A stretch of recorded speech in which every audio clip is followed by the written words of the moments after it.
Ding, ding, ding, ding, ding. Welcome to Talking Pictures Trivia, the podcast in which a group of Welcome to Talking Pictures Trivia, the podcast in which a group of B-side. Hello, and welcome back to B-Side. I'm Tom, and today we're going to finish up our, I guess we could call it a time-traveling series. This one is going to be on specifically the Terminator, though Back to the Future trilogy is going to come up again, and I'm going to specifically be looking again at Baudrillard, identity, and technology. So, let's get into it. I'm going to do my best with this one, but it is once again raining, just like with the first Back to the Future B-side. And I also have a cat here who I am babysitting and is purring vigorously. So if you hear rain or purring, there's your explanation. But the argument I'm going to put forward today is that the Terminator film, and a little bit with Back to the Future trilogy, but really the Terminator film represents a sort of split between the Enlightenment idea of modernity and a technological idea of modernity, and how this reflects on or relates to technological change. In the Enlightenment, and when we talk about the Enlightenment, I'm talking about that thing, that movement that occurred in the second half of the 18th century, namely in Scotland and England. I'm not so much talking about the Enlightenment of, let's say, France. Some people might call what happened in the Netherlands an Enlightenment, but I'm specifically talking about the Enlightenment of England and also the Enlightenment as it touches Germany. And the reason for this is both of those Enlightenments are manifested really in scholarship. So you start to see it in terms of what people are writing. You could think of Adam Smith, Adam Ferguson, the list goes on. And then, of course, in Germany, the most famous German language philosopher of the Enlightenment is Immanuel Kant. I separate this out from France, even though there's great French Enlightenment writers. The reason being that with France, we see very vigorous political action and this kind of cult of reason that emerges. And it's hard to separate out French Enlightenment writers from the revolutionary action they've taken. And I also think the French Enlightenment, as it's discussed with people like Voltaire and others, is rather different. So we're going to just focus on kind of the German and English sphere. In the Enlightenment, the idea of a single individual is established. That is, you're a unique individual with individual rights, and you should be able to live in a polity that respects those individual rights as long as you don't violate the rights of anyone else. We can see this idea kind of continuing on even into the 20th century. It becomes a major sort of idea in the American founding. And furthermore, in 20th century philosophy, different philosophers such as Michel Foucault sort of pick up this from Immanuel Kant. Foucault saw in Kant sapere aude, or audi, he said, which is the have the courage to use your own understanding. So for Foucault, the Enlightenment is an establishment of the self, as it is for Kant, but it also is the 20th century Enlightenment, and possibly the 21st century Enlightenment, is not only the courage of the self, it's the courage to reinvent oneself, the ability to reinvent oneself. However, in this kind of era of fractured identity, what we see is that the individual is split open and becomes a collection of fragmented individuals. Now, this is a kind of break from Foucault. Foucault would say, reinvent oneself. Kant would say, be oneself. But in a media era, what people would say, and Baudrillard would be one of them, is that the self becomes destroyed or broken apart by technology. As individual philosophies break apart and fragment, we end up having a crisis of identity. The individual is constantly in division with himself or herself. And how this happens is that the individual becomes consubstantive with what he or she purchases or buys. So you are what you buy, you are the movies that you watch, you are the purchases you've made through the year, and then you become to tell your story via the story of those objects. So if you wear a particular brand's t-shirt, you begin to tell your story via association with that brand. And so that brand captures a portion of your identity.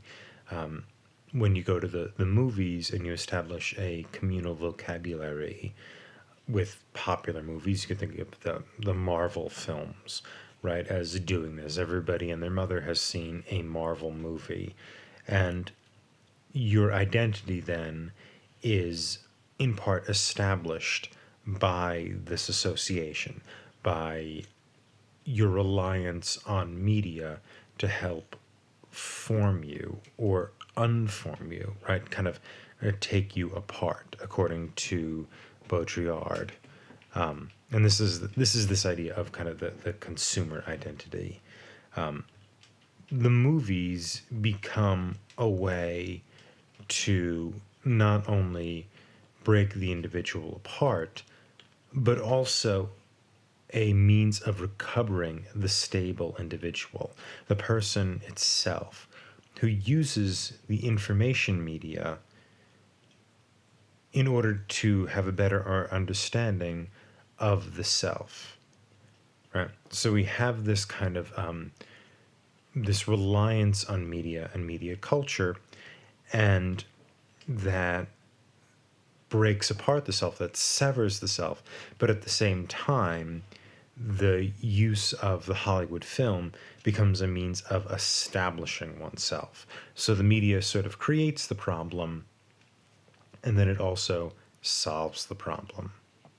And it solves the problem by establishing a vocabulary we can all understand. And so one example might be a wedding. A wedding is seen over and over again, or weddings are seen over and over again in film. We understand the concept of a wedding, the ideal wedding, through a romantic comedy that might begin or end in a wedding. And so it becomes the way in which we understand our own wedding, or the wedding we strive to establish, right? And so that becomes an aspect of our identity, is this this wedding that is grounded in cinema. Another example of this, of course, is the Wild West feature, in which people imagine themselves as Clint Eastwood, kind of going out, lone wolf, highly competent, physical, sexually available. Clearly, Michael J. Fox's character in Back to the Future Part 3 is doing just this thing, right? He literally is taking on the name Clint Eastwood, and even physically in one scene embodying the man with no name. He wears the same kind of bulletproof vest as from A Fistful of Dollars. I think I covered this in the last B-side podcast. And so that also becomes a way of reclaiming a broken or fractured identity, is through selecting a vocabulary of personalities to take on.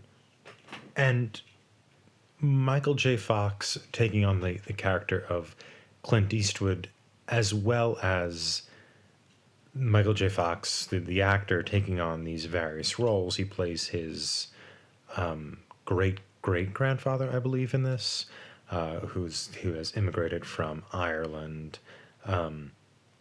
Just as Michael J. Fox in Back to the Future Part 2 played his own son and daughter. is sort of capturing two sides of this identity crisis. He's capturing the way in which media unmakes the person, fractures them. We now have Michael J. Fox as kind of the McFly. He is Marty. He is both of Marty's children. He is Marty young. He is Marty old. And he is even Marty great-great-grandfather. He's not this one individual anymore, but the special effects of Back to the Future have allowed him to become everyone and therefore kind of no one. That old cliche too. But also the fantasy of the Wild West, of being able to experience that fantasy and being able to experience that fantasy in a cinematic way, not just because Back to the Future Part 3 is literally a piece of cinema, but also because he takes on that role via the kind of spaghetti westerns that he seems to like. Therefore, not only is McFly an embodiment of this fractured identity, and Michael J. Fox is playing a collection of identities of McFly broken across these different personalities, but he's also the McFly who can reconstitute himself according to a media-driven narrative. That is the narrative of the man with no name, the narrative of the Wild West gunfighter, Clint Eastwood, call him what you will. And so in Back to the Future, the technological revolution is situated in kind of the meta space. It's a technological revolution that allows the filmmakers to unmake identity, to take Marty McFly, as played by Michael J. Fox, and cast him across these different persons. In The Terminator, we see the technological revolution as being within the plot line. And so the kind of the fracturing of identity and how that relates to technology and technology as the marker of modernity is much more clear within the narrative of The Terminator. And in order to do that, I want to read an extended quote from the Stanford Encyclopedia of Philosophy on Baudrillard. So let me read through that. Quote, "In a sense, there is a parodic inversion of historical materialism in Baudrillard. In place of Marx's emphasis on political economy and the primacy of the economic, for Baudrillard it is the model, the superstructure, that generates the real in a situation. He refers to as the end of political economy. For Baudrillard, sign values predominate over use values, and exchange values and the materiality of needs and commodity use values to serve them disappear in Baudrillard's semiological imaginary, in which signs take precedent over the real and reconstitute human life." End quote. So we'll stop there and go through that. I, as usual, bungled the quote a little bit, but let's just go through that a little slower. In a sense, there's a parodic inversion of historical materialism in Baudrillard. In place of Marx's emphasis on political economy and the primacy of the economic, for Baudrillard, it is the model, the superstructure, that generates the real in a situation that he refers to as the end of political economy. Okay, so by historical materialism, what the encyclopedia is referring to is kind of this idea that history is determined by material needs. This is Marx's view of the world. Now, Marx, of course, is emphasizing how this shapes the running of the polis. For Baudrillard, it's not this kind of deep structure or underlying structure, but it's the surface structure, which now becomes the real, which we see with this media analysis that we've read about in past B-sides, right? That, the simulacra is this sort of simulation without referent. And that has become the real. So instead of in Marx, there's this kind of deep structure, which shapes all of the surface reality, and that relationship between the steep structure and surface reality is predicated upon economic problems, right, or economic realities. For Baudrillard,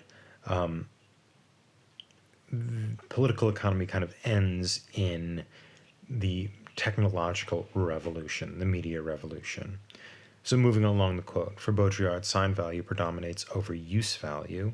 So sign value, what we recognize something as meaning or having relevance, matters more than what we can use something for. In which signs take precedent over the real and reconstruct human life. And we've talked about this a lot, right? It's what we can recognize in terms of media and how that shapes human life.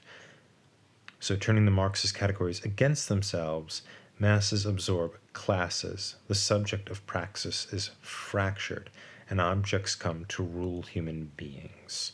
So again, this can sort of relate to the kind of the consumer culture where the things that we make begin to take control over us. And the kind of active learning, the active subject making that goes on, and we can think of in an enlightenment way, that sort of enlightenment value gets subsumed or maybe even sublimated by objects. So normally we supplement objects, here objects supplement us. Now to continue on quoting, quote, revolution is absorbed by the object of critique, and technological implosion replaces the socialist revolution in producing a rupture in history. For Baudrillard, in contrast to Marx, the catastrophe of modernity and eruption of postmodernity is produced by the unfolding of technological revolution. Consequently, Baudrillard replaces Marx's hard economic and social determinism with its emphasis on the economic dimension, class struggle, and human praxis, with a form of semiological idealism and technological determinism, where signs and objects come to dominate the subject. End quote. So again, we see this this inversion of economic reality with the coming of technology.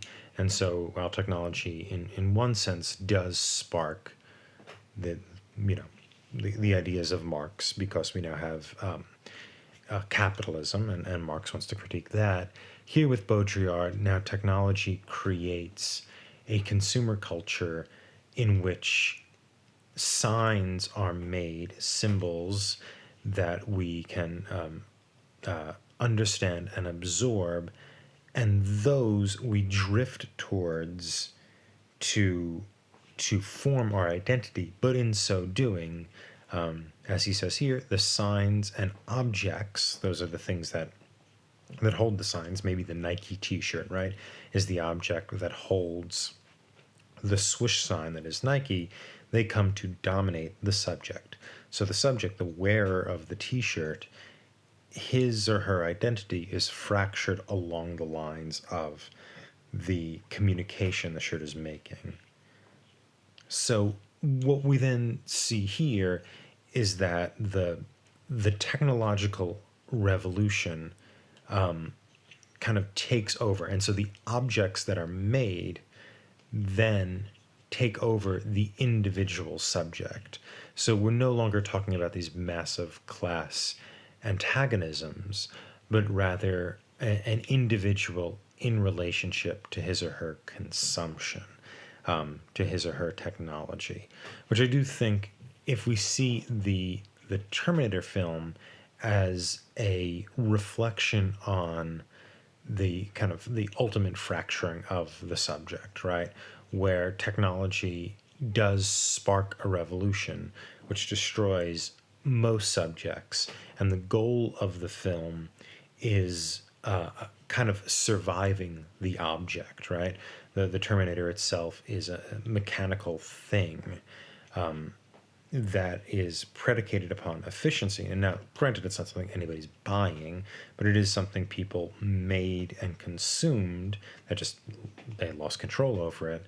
and that the identity of John Connor, the actual reality and life and subjectivity of Connor, can only be made valuable by distancing him from the object of the Terminator come to dominate all subjects. And in this case, that is sort of scaled down to deal with three people: the Terminator, Sarah Connor, and Kyle Reese. So then we see two opposite goals, maybe, or opposite views, maybe goals is the wrong word, in Back to the Future Part 3 and The Terminator. Back to the Future Part 3 is about embracing the cinematic magic, right? At one point, Michael J. Fox literally drives the time machine into an outdoor film screen in order to get it up to 88 miles an hour and transport back in time. The time machine goes back in time just before it hits the film screen, and then he appears in 1885 in the Wild West. And so it's about embracing the cinematic language. And though we know that Wild West was nothing like this, it wasn't particularly wild, the whole movie is about loving those tropes and about reconstituting, reforming yourself through those tropes, right? Marty makes himself into Clint Eastwood. He sort of establishes his own subjectivity via his consumption of Westerns. And we, as watchers of it, are set to participate in the fantasy of control over your own subjectivity, but a control only given to you by the language of movies, by the semiotics of the cinema. However, the Terminator, with its kind of bleak outlook on reality, sees production and the consumption of that which we produce as inevitably connected to apocalypse. And we can quibble about this, right, a little bit. One person might push back against my reading to say that Skynet is this sort of government entity that is produced and not really consumed in a market sense. And this is absolutely true. It isn't at all. It's not like a normal commodity, this kind of military technology. But it is a technology that fractures modernity and breaks modernity away from the past. And so in that sense, the revolution that we see occurring in the Terminator, or that we don't see occurring, that we know is going to come, that revolution is sparked by the same technological developments that create a revolution in the subject understanding himself or herself, a revolution against the Enlightenment ideal of the individual as what is it that Foucault says at the beginning of this, of the individual as having the courage to reinvent himself. And so we may say that the open question here is, with Back to the Future Part 3, is Michael J. Fox's character, Marty McFly, and not just in Back to the Future Part 3, but is McFly in all of the Back to the Future films, does he have the courage to reinvent himself in this kind of Enlightenment style idea, via this Enlightenment style idea, or does this reflect an Enlightenment ideal? Or are we being given a lexicon, a kind of media-based lexicon, in order to understand reinventing the subject as itself a sort of thing to consume that is put out in these media?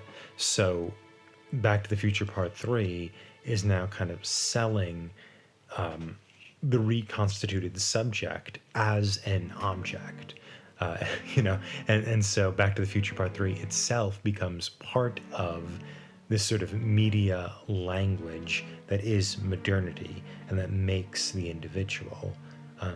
And we can see the Terminator as also raising that question. In the Terminator, do we see like Kyle Reese and Sarah Connor, especially Sarah Connor, as reinventing herself or beginning to reinvent herself as what she calls the mother of the future, this woman who can raise a John Connor to save the world, our sort of sci-fi Mary, mother of God? Or do we see something more bleak in the Terminator? The inevitable clash and destruction of object over subject. And those are questions I'd like to end on and end this kind of Back to the Future Terminator series. And thank you very much. And this has been B-Side.